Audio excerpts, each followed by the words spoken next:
Good evening, everybody.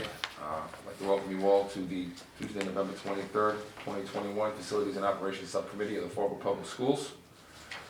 Secretary, roll call, please. Mr. Costa? Here. Mr. Hart? Here. Mr. Hudson? Here. Everyone can join me in saluting the flag. I pledge allegiance to the flag of the United States of America and to the republic for which it stands, one nation, under God, indivisible, with liberty and justice for all.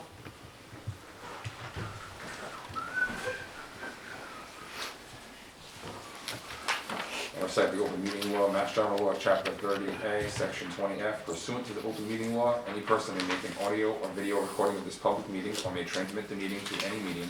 Attendees are therefore advised that such recordings and transmissions are being made, whether perceived or unperceived, by those present and are deemed acknowledged and permissible. Madam Secretary, do you have any citizens' input? No, we do not. First item on the agenda tonight for discussion is discussion and vote to refer facility to school use. Someone like to speak to that? Sure. So, Mr. Chairman, we have a breakdown of all of our facilities that we normally rent, are available to the public for rentals, and we have it broken down into community nonprofit, community profit, and then current and what we're looking for in an increase. I'm recommending a 25% increase in what we have, which is broken down in each of the categories. We haven't looked at these items in quite some time as far as changing the dollar amounts. Most of these items are listed as hourly rates, and some of them are one-time use fees. But if you, the history behind all of these rentals is that we pay some of our costs out of this. So our overtime costs are all paid out of whatever we receive on these rentals, and we've tried to accommodate some of our nonprofits by, if they're using it Monday through Friday, within school hours or after school, up until we have coverage for custodial and security, we don't necessarily charge those fees out, but we do still charge a rate for that to be used. We've also, with some groups that are regular rentals, during the week, we get just a daily fee, or a use fee, and that may range from $35 to $45, which will go up a touch here. On the weekends, we're covering our costs. So we basically have time and a half on Saturdays, double time on Sundays, security and custodial, and depending on if it's an outside area, our groundskeepers. So the feeling is that those dollars that we normally would pay that overtime without these fees is Chapter 70 money that should be used for educational purposes and not to subsidize any private rentals that are happening on our property. We have everything listed here. We've added a couple of new ones, but I think there's more opportunity at Durfee.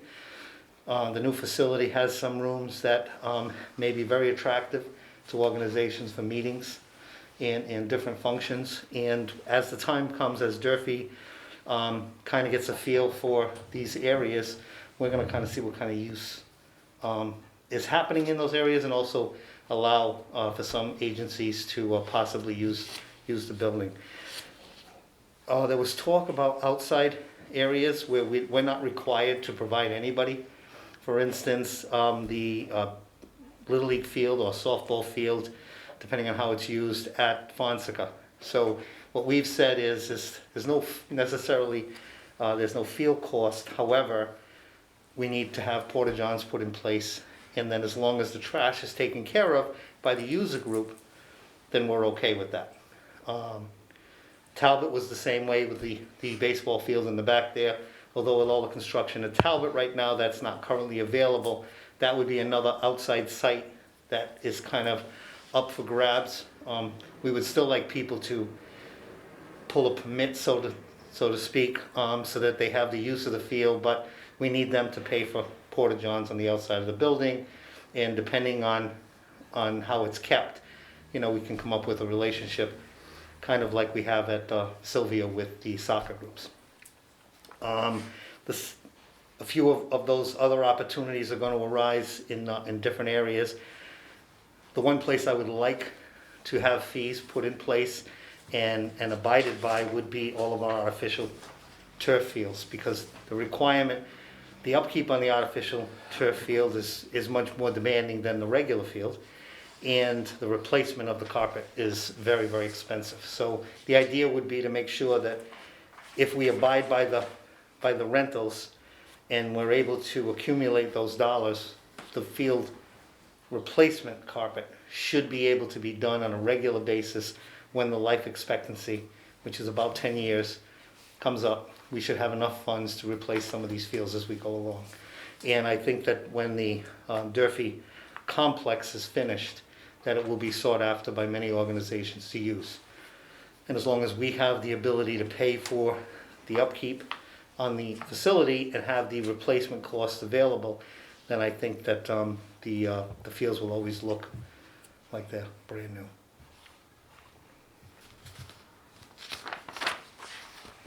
Excellent. Any discussion? Dr. Mr. Pacheco, Yes. so you spoke about the artificial turf fields and the replacement of them.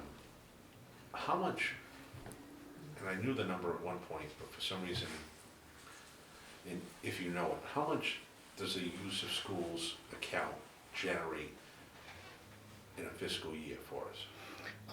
I think we've been as high, and Joe, correct me if I'm wrong, but I think we've been as high as 300,000 in that Right. account. I thought it was, You I know, thought it was it's- lower than that, but yeah. in the ballpark. It's about $300,000, and the potential for that account to far exceed that is there, Right. because I think the use will be there.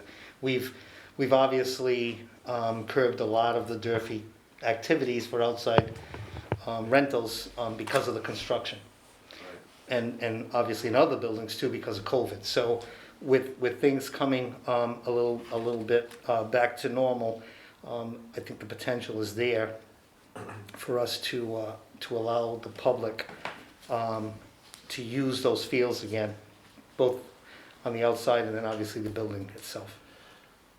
So are you looking for, within this rate schedule, Yes, also a provision within it to take a percentage of the money annually for those big ticket items like the turf fields?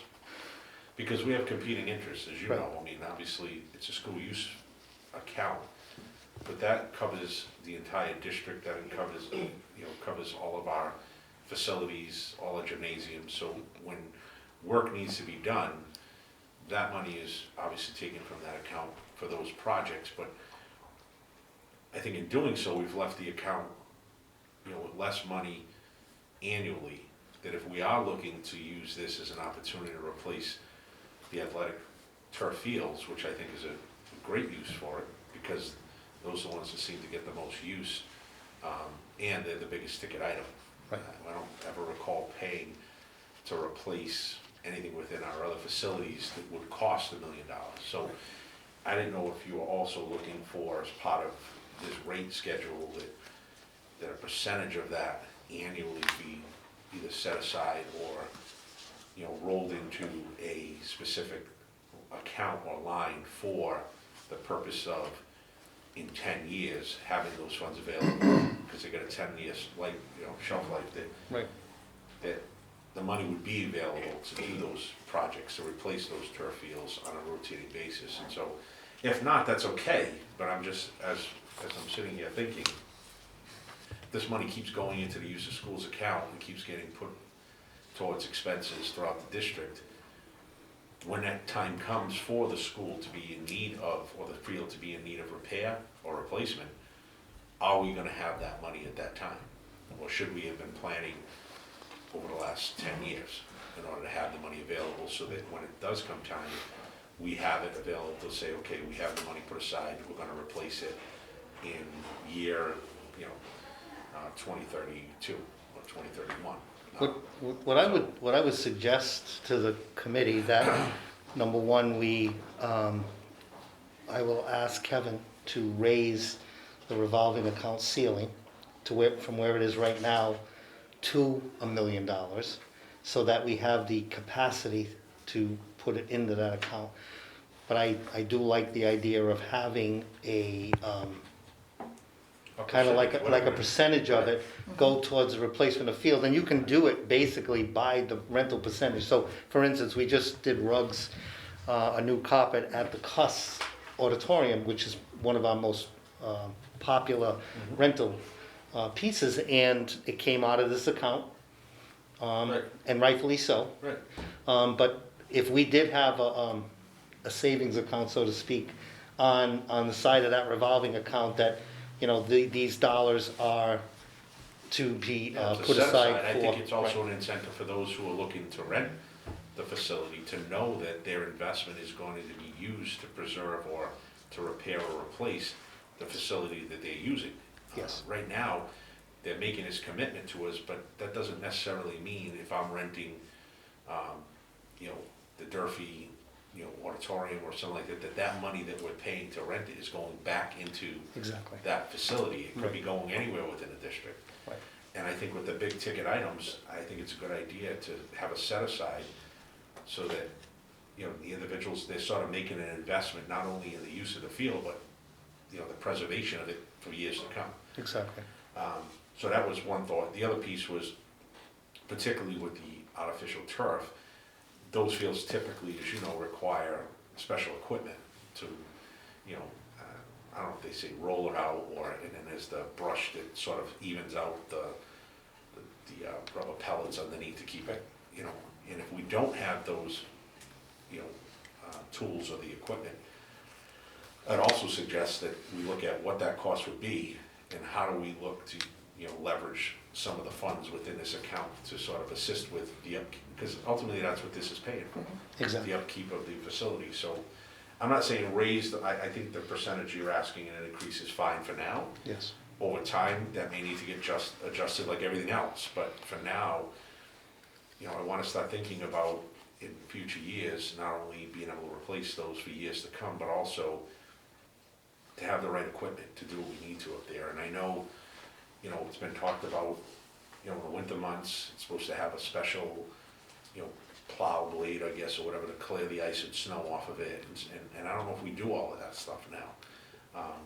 And if we do, I'm not so sure we're using the right equipment to do it. And so, Everything we've done, we've made, you know, so right, we're retrofitting Sure. a plow with a PVC scraper, so it's a round, you know, it's a Right. piece of pipe put onto the plow so that it glides and keeps the blade off, you know, off the turf. right, Along those lines, though, with the equipment, the baseball field has a piece of equipment that's coming with the baseball field construction. yeah. And then as we do carpet, we will be looking for all the different pieces of grooming Right. equipment that we don't currently have, that Because I would think when we augment rolled that. out the fields over 10 years ago, probably close to 12 now, I'm thinking, everybody thought, oh, this is great, we got these new turf fields up there, great, but I don't think anyone accounted for what it took in terms of cost to keep the fields, you know, in good shape. Yes. And I think we've done a good job with them. 12 years later, they're limping now, they're hurting.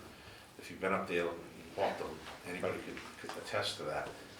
So they are in need of repair, but I think we shouldn't fall into that same trap that we get new fields up there where we don't have necessarily the tools or machinery to do the work that we need to on them to keep them. Sure.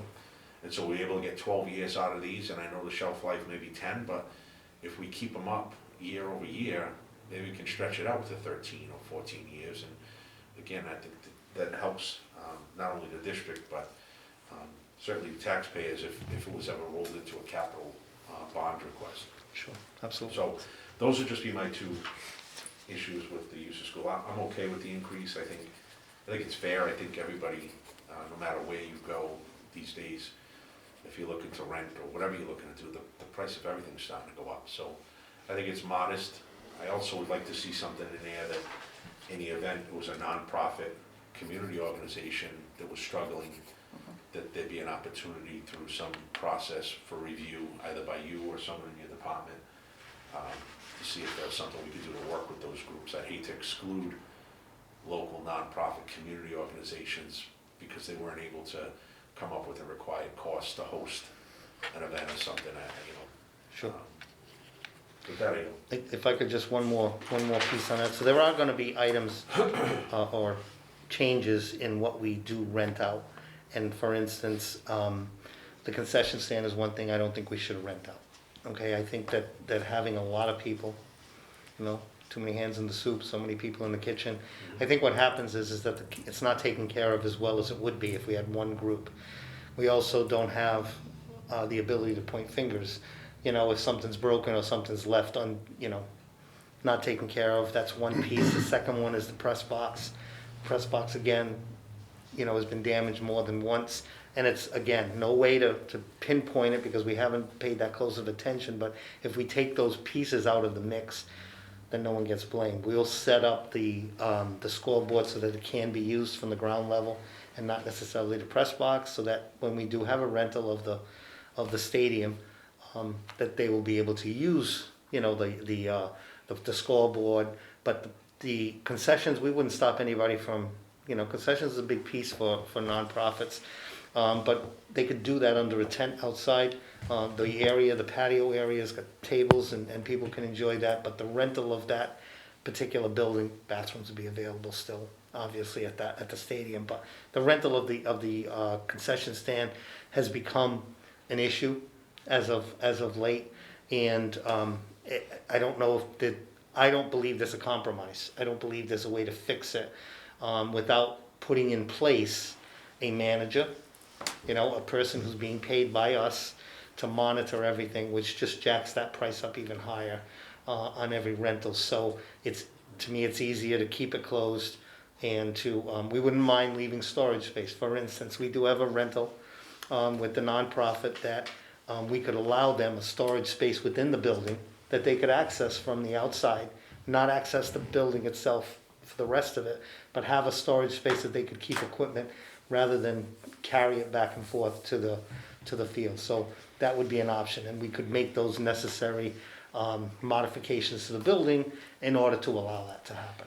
So, if I understand it correctly, the organizations that use the concession stand now, Yes. just one? I should It's say us, it's two, one within so it's the boosters and then one other organization, right? Right. And so is there an opportunity to, sort of split the profits, but have the option be either the boosters or whatever the other organization is, actually run the concession stand, but if my organization is renting the field, that we're able to split whatever the concessions were on that day, so that the organization that's running it gets something to upkeep of the friolators and the grill and whatever else, and the organization gets some as well. I'm sure that there's a way we could work out. I think the problem, and being a former parent in boosters, like most of us have done, these organizations change a lot. Their leadership changes a lot, and for years you go without any conflicts. Yeah. You just make it go, and then all of a sudden, just a different mix of people come into the group, and now we can't get along. And I think that over the years, that it's had its ups and downs, but there was a smooth portion there that everything worked out before we even built that concession stand when it was under the other fields. Right now, I don't know. I mean, anything can be worked out. They're two separate organizations, and they do operate totally separate. And there's some shared ownership of equipment. Right. I'm just looking for an opportunity where we accomplish what we're looking to do, and that's to have someone responsible for that facility. Right. Someone who has ownership to it. Someone who, if there's something happens, it's that group and Right. not just, well, we don't know what happened. Right. So that accomplishes that, because the two groups who would use that facility or own equipment in that facility would be tasked with, if you're interested in this weekend, you're gonna have volunteers to be there to run it. But the split will be whatever it is, and Sure. that doesn't matter to me, that can be worked out amongst themselves. Because I think outside that, to have organizations, doing it out of a tent, it may work, and I think it has worked. I just don't know if it works as well, if you will. Mm-hmm. And maybe that's something that, the committee will just decide that, no, that's the way it's gonna be, and we're not gonna open it up at all, and if you're gonna do concessions, you do it, you know, like you had in the past. Right. And that'll be a decision, I think, for the committee to make down the road, but, I thought it could accomplish both. The organization wouldn't have to necessarily worry about lugging all of their stuff, they wouldn't have to worry about necessarily supplying people to work in it, or maybe they do, who knows? But at the end of the day, if the concession stand makes, you know, $200 or $300, they split it right down the middle, and there's your piece, here's our piece for the use of the equipment and stuff like that, and if they could strike that compromise, I think that would serve both pretty well.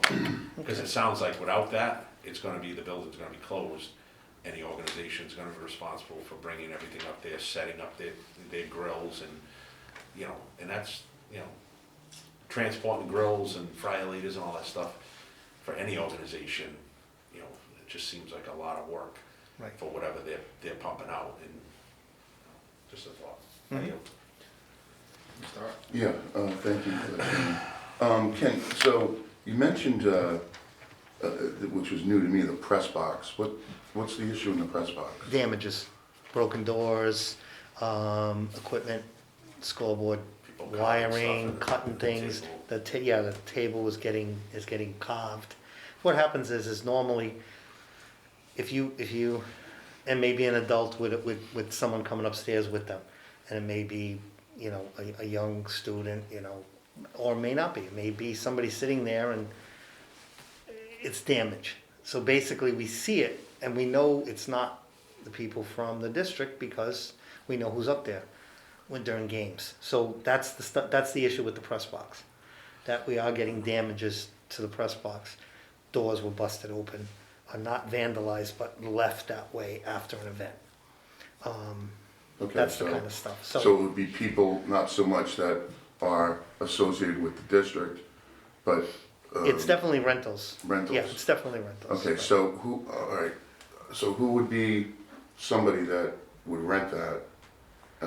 So it could be the adult league, it could be the Pop Warner, it could be a soccer league, it could be anybody who's renting that. The issue is that unless we have a site person who's, you know, monitoring all of this, you have this issue. We also have keys. So there are keys. People have keys to the Right. concession stand. They have keys to the press box. All of those things inevitably turn sour without, you know, because it's just too many people having access. And then there's no accountability because you would be checking things. There are times when we have 1,000 people show up for, you know, a non-high school event at that field in the course of a day. We're talking a long day's work. Right. A lot of people coming in, and I know, like a lot of us who have done youth, you can't stay there the whole day. So you're here for a little while, and then someone else comes in, and then the last person's locking doors, but they're not necessarily as tight a group as if we're running it from the high school. Things get left on the field, you know, tackle dummies, different things like that get left on the field for our people to clean up the next day. Barrels overflowing, things Yeah. like that. What would you say is like the kind of damage, the cost to the I don't district? think it's major dollars, it's more inconvenience cost, so maybe that door is $200 to fix, you know, but the issue is finding who did it, Right. when did it happen? You know, it's,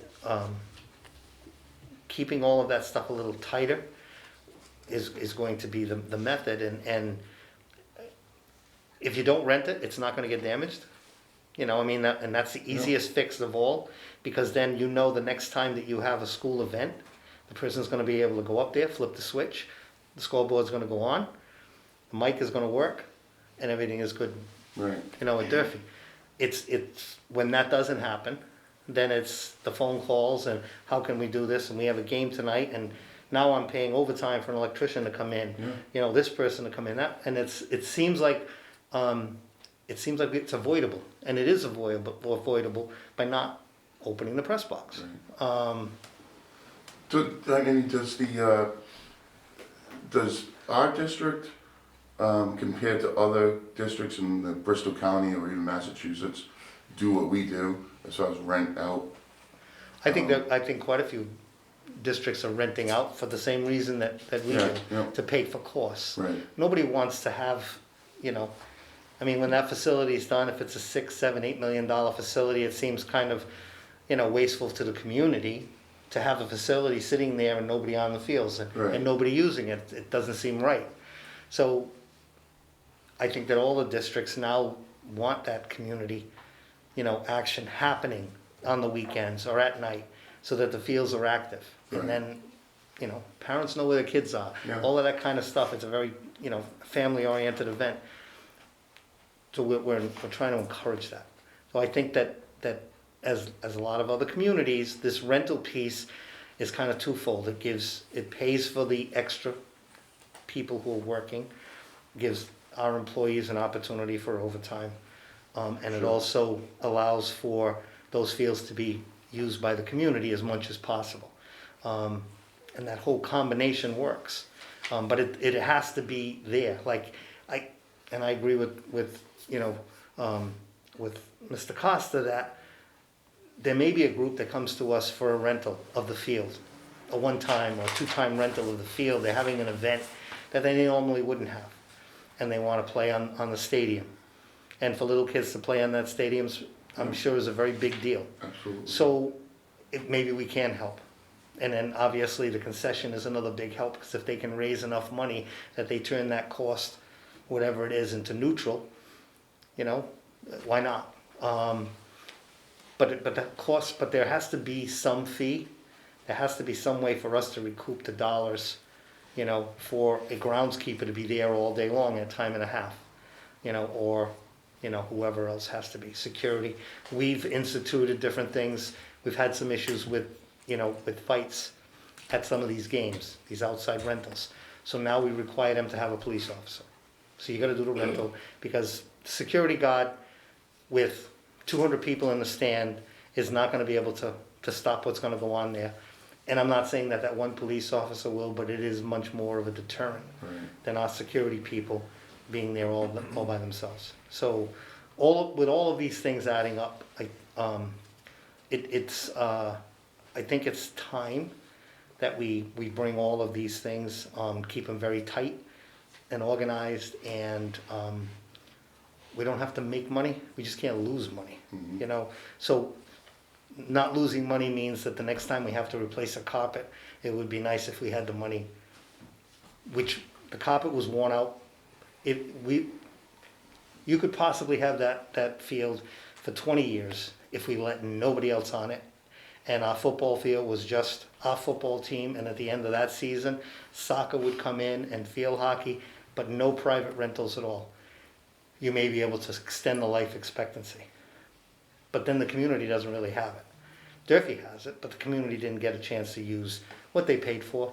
So I think there's a happy medium, and the happy medium is we get enough money for this to cover our costs, with a little bit aside for our replacement costs, and we figure out how to make the rental piece work on the other items, the ancillary pieces with, you know, concession stands and booths and bathrooms and things like that.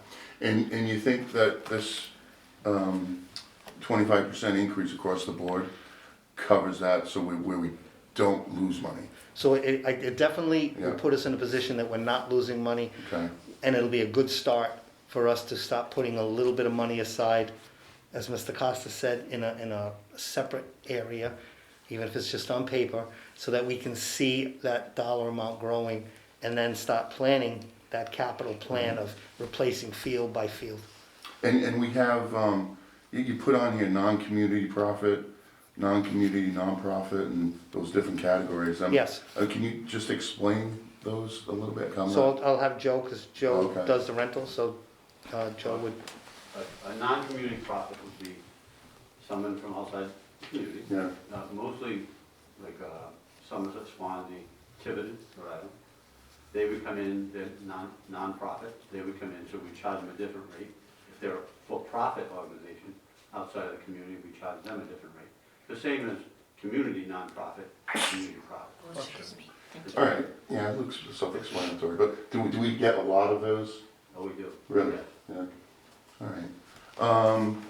And Kenny, I know we talked about, when we were here last, or maybe like before, I'm not too sure when, but we talked about the track and Yes. allowing people to come, the community, people that live in Fall River, to come to the track and walk around the track, exercise and whatnot.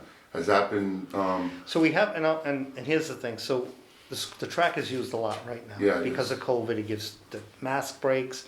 We're utilizing all of those fields in the course of a day. Anytime you can go by Durfee and you drove in the back there, you would see Yeah. students on those fields with instructors. And whether they're involved in, whether it's part of phys ed or whether it's strictly them getting out with a mask break, 5 minutes, 7 minutes, whatever that is. I think that beyond, once we get a little past this, then I think we set some hours up so that we can have community use of the field. When we have a little more parking available as the project gets finished, Right. there's gonna be an area where they can park, get to the fields without getting into the big lot, without getting tangled up in all of the traffic around Durfee. They can get to that field and use the field. And the same thing would go for the swimming pool, to set up hours that they could use the swimming pool. There's gonna be times of the day when the gymnasium is not being used, and we can let them use an inside track to walk in the weather. I think the ability for us to do that is unlimited. We Right. just have to make it fit into the high school, to be sure that our needs at the high school are being met, and then we can set aside some time for community Gotcha. use. all right, and you mentioned, the Talbot Field Yes, construction. I drove by, the school the other day, but I also, from the highway, could see the construction going on.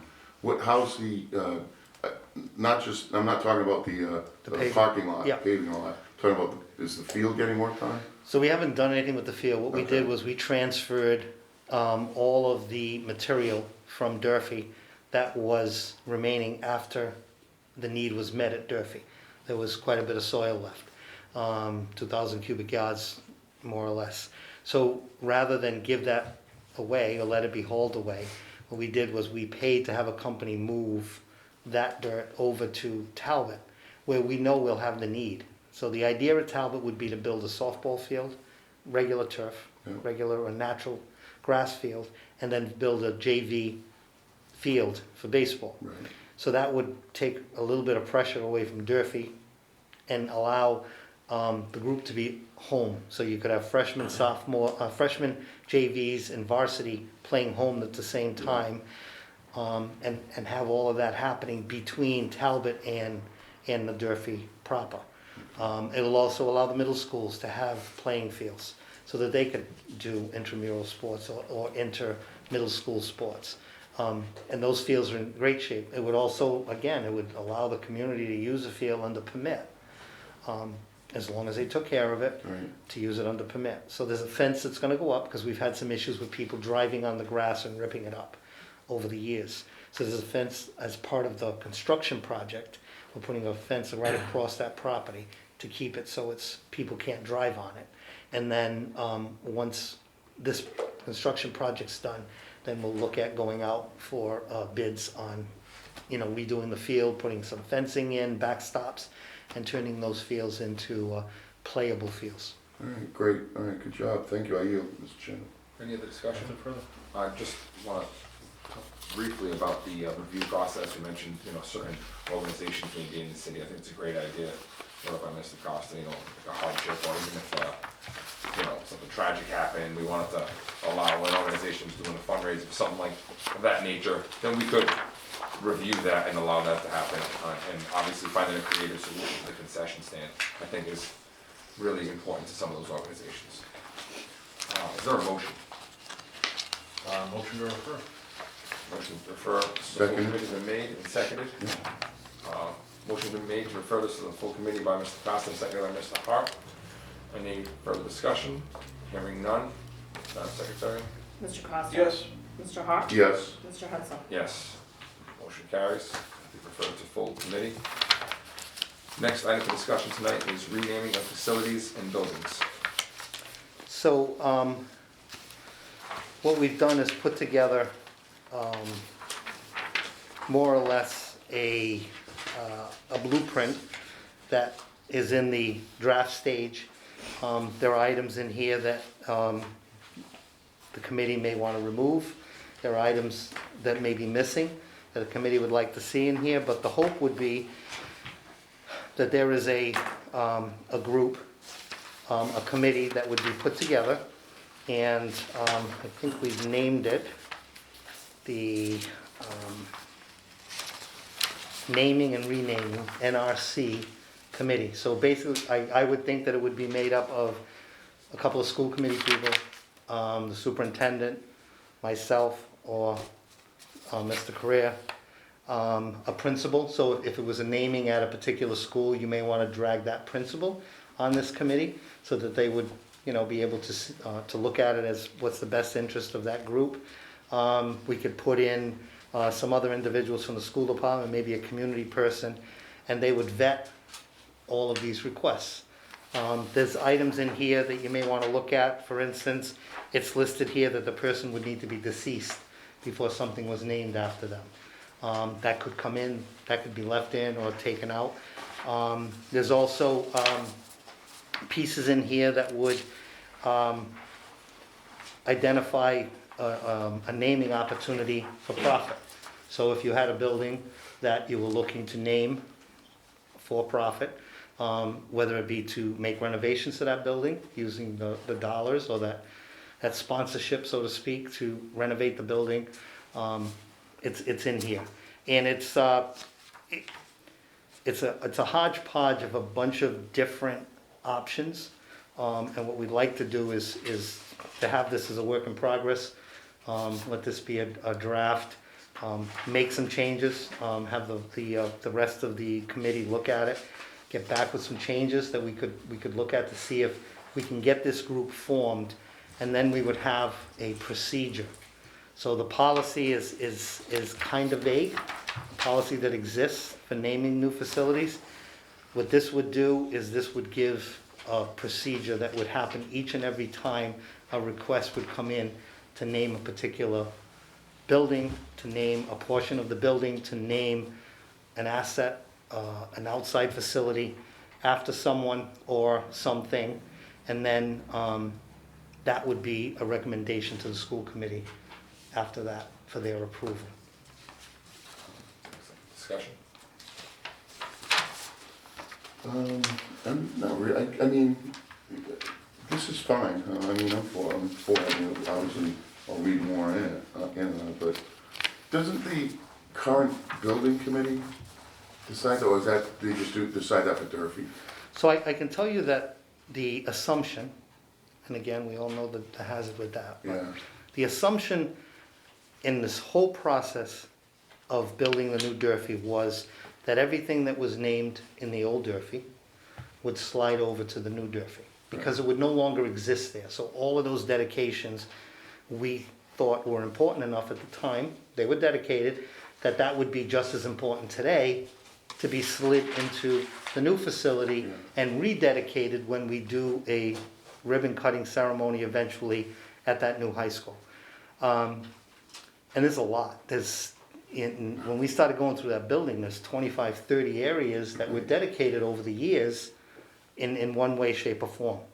So that all happened already. There are some places that the signage is already up in the new building.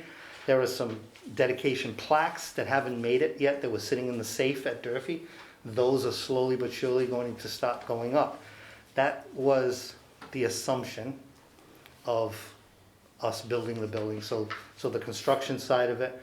And I don't think that there was a lot of discussion within the building committee as to any of this, other than the fact that there were certain things. We had to talk about the Luke Urban Fieldhouse, and was that going to be the name? And were we gonna put that out on the side of the building? The Jerriback swimming pool, was that going to stay? The Skip Karam Court, was that going to stay? But there's dozens of other namings, smaller, but nonetheless, the Nagel Auditorium. The Nagel Auditorium didn't get knocked down, however, neither did the music room that was dedicated to Joe Raposa, or the the other band room, Smuda, that was also named. So I think that there are some items that are in the old Nagel wing that moved to Durfee already. And then the new auditorium at Durfee has the Nagel sign up in it already, but that is, I don't want to say through the fault, but I'm going to say it. The assumption was made that everything moved out of the old building because the Durfee building, the Nagel Auditorium building that we keep calling it the Pace building, is no longer an educational facility. It is now back office and operations. So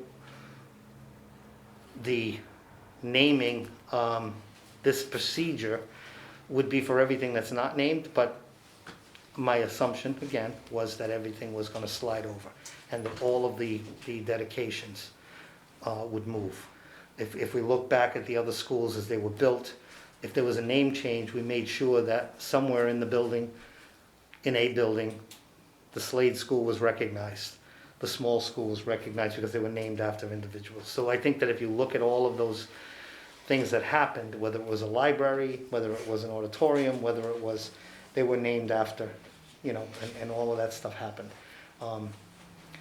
Right, wrong, or indifferent, that was the process that happened already. And that doesn't mean it's carved in stone, it just means that was the process that happened. Nothing has been rededicated as of yet, and when we do the rededication, there'll be a long list of rededications that would need to happen at Durfee. And, that's fine. So, the first maybe the recommendation right now, or would be maybe possibly creating another subcommittee. I think that this committee, and I don't necessarily separate think it from has to be, I would think it'd be outside of the school Outside committee, the but I school, think that yeah. school committee members need to sit on this particular group. And then I think that you add in different pieces Yeah. of that group to make a permanent group, and then you leave some slots open that would become individualized to the school Yeah. or to the particular item that would be named. And the other thing, and I'll end with this, but I talked to the superintendent today about, I had a couple folks ask me about the rededication of the Durfee Bells. Yes. Is that gonna happen most likely at the ribbon cutting for the swimming school? I would think that my immediate response would be yes. Yeah. That it would be nice to do it all at one time, because we're going to have an audience. Right, And I think it would be very appropriate. There are some items that could be dedicated tomorrow. yeah, And then there are others that are not quite ready. We're just, getting the bells. They were playing the other day. And they're just starting to work on getting all of that mechanism worked out. It will play anything, and they were, playing some Christmas songs the other day on it. But I think that it's just coming around. yeah, And there are some areas, as I said, there's lots of plaques that still haven't been put up. right, Again, looking for direction, so I think that at some point, and it may be that we want to bring a list to the committee of everything that's already dedicated, so that when the time comes, we have some direction. yeah, no, I As to think where that's to a go, very good idea you know. to do. I yield, Mr. Chairman.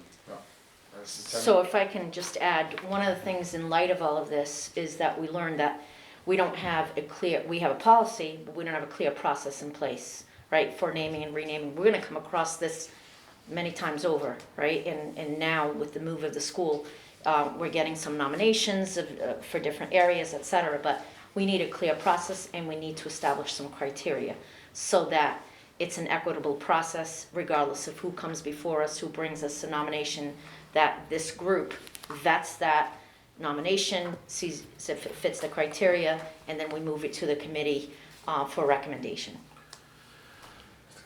So on that point, I would just say that we should get the city's ordinance, because there is a city ordinance with respect to naming of city Municipal buildings, Municipal yep. buildings. So we went through that process with the Robert L. Maderas, calls for the public hearing, and there's a number of things, we had to have a research by the planning department, so you don't obviously name a building after somebody who's, may already have a name in existence, and so, I would just suggest to get the city ordinance on it first, and that probably could get incorporated into the policy in terms of procedurally how it goes about.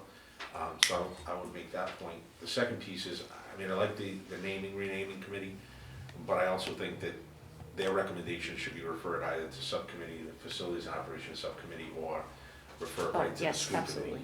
committee. You know, if you're gonna have another committee weigh in on these types of things, looping back with the subcommittee, whatever, you know, or even a referral or recommendation to the full committee. That was the intention, that they would vet the process, bring it back to the subcommittee, and then the subcommittee would refer. You know, whether or not the person needs to be deceased, I mean, obviously I see the value, I guess, in, you know, it being someone who has passed, because I think the, you know, unfortunate thing is you name something after somebody and then something bad happens, or that person goes out and does something, you know, that brings sort of embarrassment, not only to themselves, but now their name is on a city building, and sort of, by connection, brings embarrassment to the district. And so I understand the process. Actually, I think the city ordinance in it says the individual,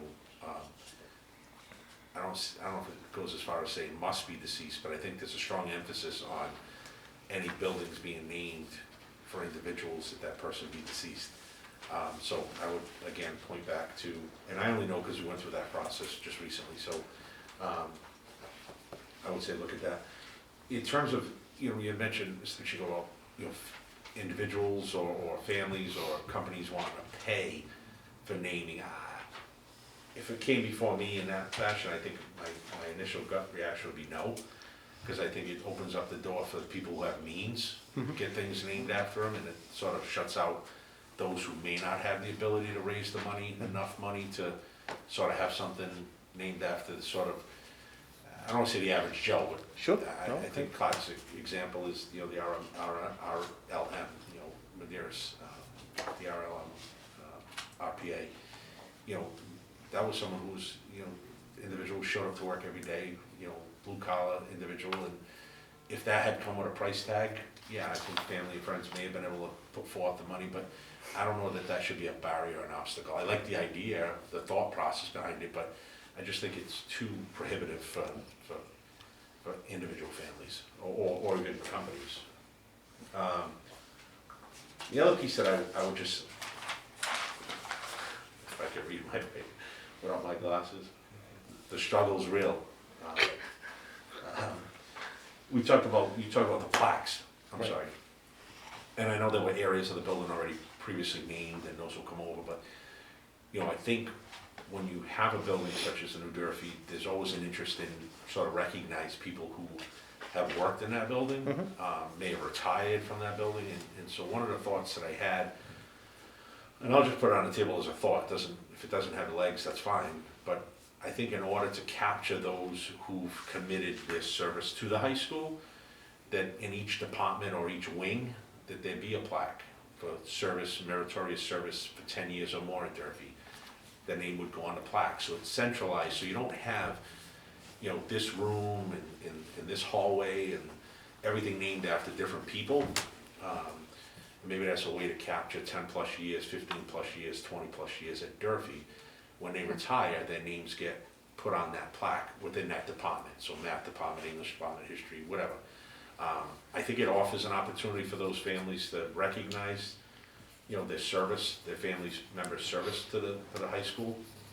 And I think it takes a little bit away from, and there'd be those certain situations where it wasn't just someone who worked for 10 years or 15 or 20 years. Maybe it's someone who had a larger contribution, and maybe you want to name, you know, something in their memory, and that's fine. But I think, so you don't have all those requests coming in for, well, this one did 10, 15, 20 years, like, have it in an area where they get that recognition, and that their names stay on Like that in, plaque. like in the gym. Yeah, in Like a wall of a fame, gymnasium, or if you have, you know, if there's a particular wing in a new building that has, you know, the history department, maybe the plaque goes in that hallway so that the history teachers and the students who were there, you know, can see the names of individuals who retired from the history department or the English department, or whichever departments there are, but I think that may be a you know, an appropriate, more cost-effective way of sort of acknowledging someone's commitment and service to the school, as opposed to sort of making an up or down decision about whether or not to name a hallway or a classroom or a quiet area or a room after these individuals. And, you know, I don't know the cost to inscribe someone's name on the plaque or to put it on there, but I would imagine it's probably something, and if someone's given 10 years to Durfee or 15 or 20, then I think that's a cost that, you know, certainly worth it for that person to get that recognition. So, again, I put that out there because I think we've all received calls recently about people saying, hey, you know what, my family member, you know, did a lot of work, or they worked there, they retired after so many years, you know, what's the chances of something being named? And there is a lot of interest in that, because it's a beautiful building, and I think people want their family members, you know, memories to be sort of, you know, captured in that building. But there's only so many things you can't, I mean, we'll be naming every piece of the building after somebody. Eventually we'll run out, so that may be an alternative to give that recognition to those individuals. And for that, I wouldn't say the person would have to be deceased. Right. I mean, if you successfully, although I guess one could make the argument that if their name was on it and they did something, you know, to embarrass themselves, they certainly would be embarrassing of the department, but I think there'd probably be a way of addressing that if need be. But so I just put those couple of points out there. Other than that, I think if you capture what the ordinance says in the city with the policy, I'm okay with there being a separate group made up of individuals who have an ear to listen to these requests. I said my piece about the charging of fees, and the last piece was just the plaque thing. So with that, I yield, Mr. Chairman. Any other discussion? Hearing no other discussion, is there any motions at this time? It doesn't appear that there's a request for a referral at this point. I don't know, I mean, I'll certainly defer to you, Mr. Chair. If you want a motion, I'll give you one. I'll make the motion, but if not, I think it was it just still needs work. the first discussion. Yeah, right? So- the only thing I would ask then is that maybe we put it out to the rest of the committee members for suggestions back. I don't know if that's something that is customary, but this way we would have a buy-in, so to speak, of everyone, and then we put this together and get started on committee. My personal feeling is maybe better suited for January with a new committee coming in. Yeah. I mean, it just doesn't make sense to sort of rush it from this table to the school committee for December when I don't know that the work's gonna be able to be put into it in order to get, you know, the committee to weigh in on it before the new group comes in. So that would just be my suggestion, but I'm amenable if you need a motion or one motion, I'll make one. It doesn't matter to me. Yeah, I agree with you, the Vice Chairman. I mean, All right, so at that time, the Madam Superintendent can, you know. Yep, we can actually clean it up, get the ordinance, get all that stuff, and Yeah. then we'll do that. Or if you need a motion today to bring to January's meeting, we'll do that to get the ball rolling. So you don't have to have another meeting to Right. refer. So I'll make a motion Yeah. that the topic be brought before the new committee when they get seated, either in January, February, or when the administration's ready. I'll to second. present. All right, motion's been made by Mr. Costa to refer this to the new committee in January, seconded by Mr. Hart. Any discussion? Hearing none. Madam Secretary? Mr. Costa? Yes. Mr. Hart? Yes. Mr. Hudson? Yes. All right, motion passes. Do you have any new business?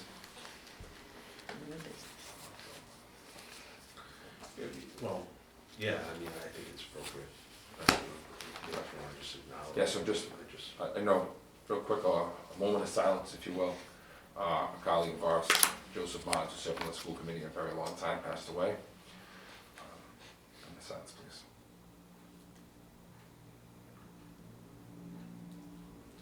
Thank you. All right, hearing no other new business, is there a motion to adjourn?